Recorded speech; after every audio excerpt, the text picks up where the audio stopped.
Good evening, my fellow Americans. We don't have a final declaration of victory yet, but the numbers tell us it's clear, tell us a clear and convincing story. We're going to win this race. Just look at what has happened since yesterday. 24 hours, we were behind in Georgia. Now we're ahead, and we're going to win that state. 24 hours ago, we were behind in Pennsylvania, and we are going to win Pennsylvania. And now we're ahead, but we're winning in Arizona, we're winning in Nevada, and in fact, our lead just doubled in Nevada. We're on track to over 300 electoral votes, electoral college votes. And look at the national numbers.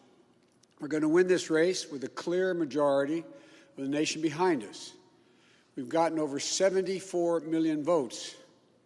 Let me repeat that, 74 million votes.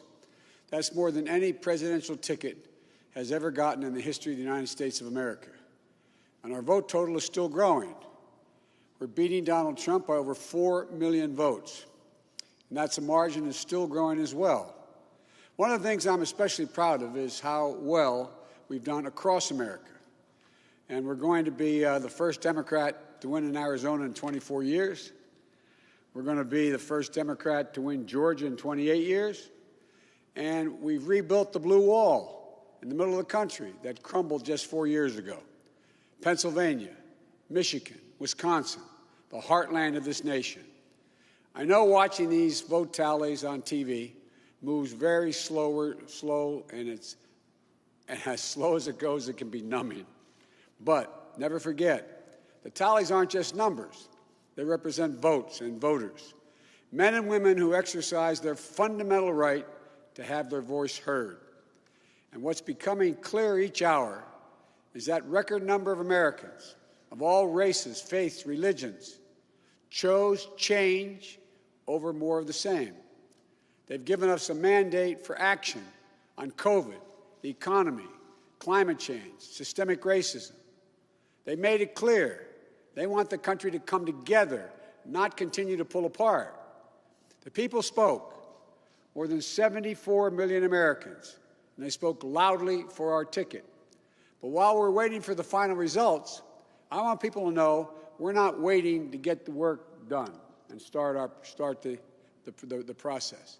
Yesterday, Senator Harris and I held meetings with groups of experts on public health and the economic crisis this country is facing. The pandemic, as you also know, is getting more worrisome all across the country.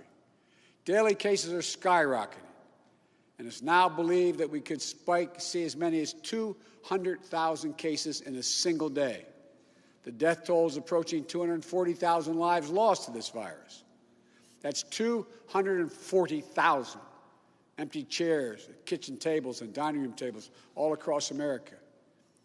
We'll never be able to measure all that pain and the loss, the suffering that so many families have experienced. We know something about what it feels like to lose someone. And I want them to know they're not alone. Our hearts break with you. I want everyone to know on day one, we're going to put our plan to control this virus into action. We can't save any of the lives lost, any of those have been lost, but we can save a lot of lives in the months ahead. Senator Harris and I also heard yesterday about how this recovery is slowing because of the failure to get the pandemic under control. More than 20 million people are on unemployment. Millions are worried about making rent and putting food on the table. Our economic plan will put a focus on a path to a strong recovery. Look, we both know tensions are high. They can be high after a tough election, one like we've had. But we need to remember, we have to remain calm, patient. Let the process work out as we count all the votes. You know, we're proving again what we've proved for 244 years in this country. Democracy works. Your vote will be counted. I don't care how hard people try to stop it. I will not let it happen. The people will be heard. Our journey is toward a more perfect union, and it keeps moving on.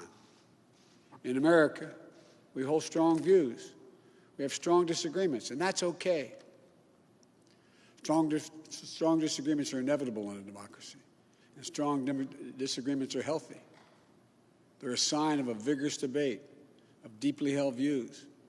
But we have to remember, the purpose of our politics isn't total, unrelenting, unending warfare. No, the purpose of our politics, the work of the nation, isn't to fan the flames of conflict, but to solve problems, to guarantee justice, to improve the lives of our people. We may be opponents, but we're not enemies. We're Americans. No matter who you voted for, I'm certain of one thing. The vast majority of the almost 150 million Americans who voted, they want to get the vitriol out of our politics. We're certainly not going to agree on a lot of issues, but at least we can agree to be civil with one another. We have to put the anger and the demonization behind us. It's time for us to come together as a nation to heal. It's not going to be easy, but we have to try. My responsibility as president will be to represent the whole nation. And I want you to know that I'll work as hard for those who voted against me as those who voted for me. That's the job. That's the job. It's called the duty of care for all Americans. We have serious problems to deal with, from COVID to the economy to racial justice to climate change. We don't have any more time to waste on partisan warfare. You know, and more than that, we have such an incredible opportunity to build the future we want for our kids and our grandkids. I've said many, many times, I've never been more optimistic about the future of this nation. There is no reason we can't own the 21st century. We just need to remember who we are. This is the United States of America. And there's never been anything we've been unable to do, unable to accomplish when we've done it together. I hope to be talking to you tomorrow. I want to thank you all, and may God bless you, and may God protect our troops. Good night.